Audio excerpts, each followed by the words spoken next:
Alright, I'm on hole number 6 of the Clifftop Links tournament.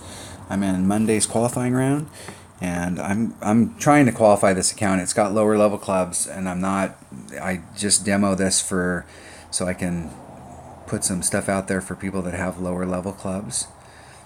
But I'm still using better balls to help myself out.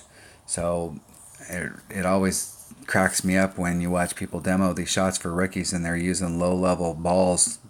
We have access to the same balls everybody else has access to, and you can help your clubs out by using better balls. Now, if you have a higher level extra mile and the way the wind's blowing here right now is it's coming in this direction, and so if you've got like a level 8 extra mile, your red line's going to be right in this area right here, and you have just a little teeny bit of fairway to work with. So if we had any kind of a tailwind, we'd be fine. But with this headwind, that means we're either going to have to bring out a 4-power ball in order to land on this fairway pad to try and get right out in front, or we're going to have to put on a little bit of overpower. And if you got lower developed clubs, they're so inaccurate. Anytime you put the word extra mile and overpower, close your eyes. So I'm going to do the layup shot out here, and what I'm really trying to get is this line that's here. I want to keep that mouth open. I don't want to shoot out here, even though there's room out here. I don't want to shoot out there. I want to end up right at that shadow. And then I can come in with my short iron. And I've got the most accurate short iron in my bag, which is a Kingfisher. So I'm going to bring my accurate bag with a Kingfisher, and I'm going to bring a katana. You can get this done with any ball, but I'm going to bring a katana. It's going to drop the wind down a little bit. Give me that 2 wind. Give me a little bit more power to make sure that I'm more into my Kingfisher range, because I really don't want to take this with a long iron. I want to take it with my short iron. This shot to the right is really, unless you want to pull out the bigger stuff to get up there. And in my main rookie account, I will pull out a 4-power ball to get up there, because it's giving yourself the opportunity to pick this up with a wedge versus picking it up with a short iron is huge. And you have to pick up every shot. These brackets are so tight. The way that the algorithm works for setting it for the weekend round, when you're in the qualifying rounds, you may be playing against people that are not going to be in your weekend bracket. So it's a little bit wider open in the qualifying rounds, just because Playdemic needs to try and move people through, and they want to give you live opponents. But when you get towards the weekend round, the bracket that you're in is going to be people who are in the same range as you.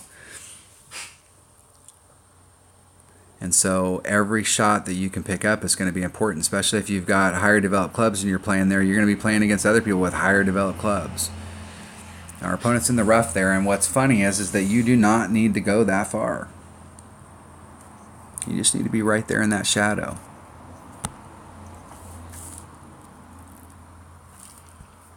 So I'm going to be right in that shadow range, and I'm going to try and stay right in the middle of the fairway. Now, one of the cool things about a quarterback is it's 100% accurate, so it's easy to make wind adjustments.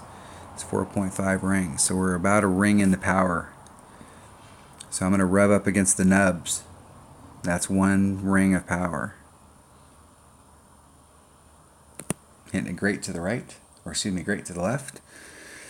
My other right. And just trying to roll right there. I actually overshot a little bit from where I wanted. So what that tells me is I didn't need to put that power back on it.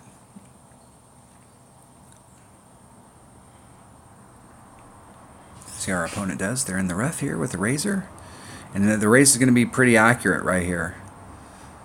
They're pretty short in the club's distance, and if they hit that up there, it's going to go.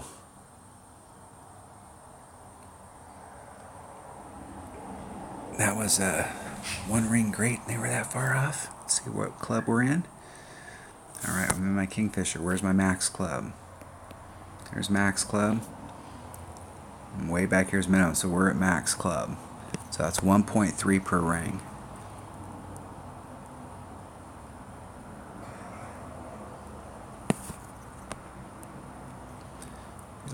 Eke a little closer to it. 1.3 per ring, so we're right at about 2 rings.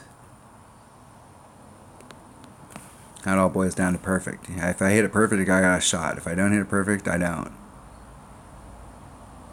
Hitting it perfect, got a shot. In the hole. That made up for the eagle I dropped on the last hole. I've had a lot of good looks here. I got a really good look on hole number 1. I blew the shot on hole number 3, the shot to the green. I should have put curl on it, and it would have dropped it off the hillside. But you can get this done with lower level clubs if you know the numbers for your clubs. It's really important to know your wind ring numbers. All right, that was hole number 6. And you can look at my playlists. I've got a playlist. If you alphabetize the playlist, I put one on there, and I put AAA strategies and guides, and there's one in there on basic wind ring adjustments, and how to figure out the numbers for all your clubs. But it's really important to write those numbers down. Take the time. It may take you 20 or 30 minutes the first time you do it, but take the time to write down the numbers for the clubs that you're going to use in the tournament. So if you get to a hole and you go, wow, I'm going to use my machete on this hole, I'm going to make sure I have it in my bag in case I get caught in the rough, then you want to make sure you have the numbers for your machete written down. You don't want to get on the course and go, uh-oh, what were the numbers for my machete? So have your numbers written down. All right, hole number 6, Clifftop Links Tournament, Monday's qualifying round of the Rookie Division. Thanks for watching.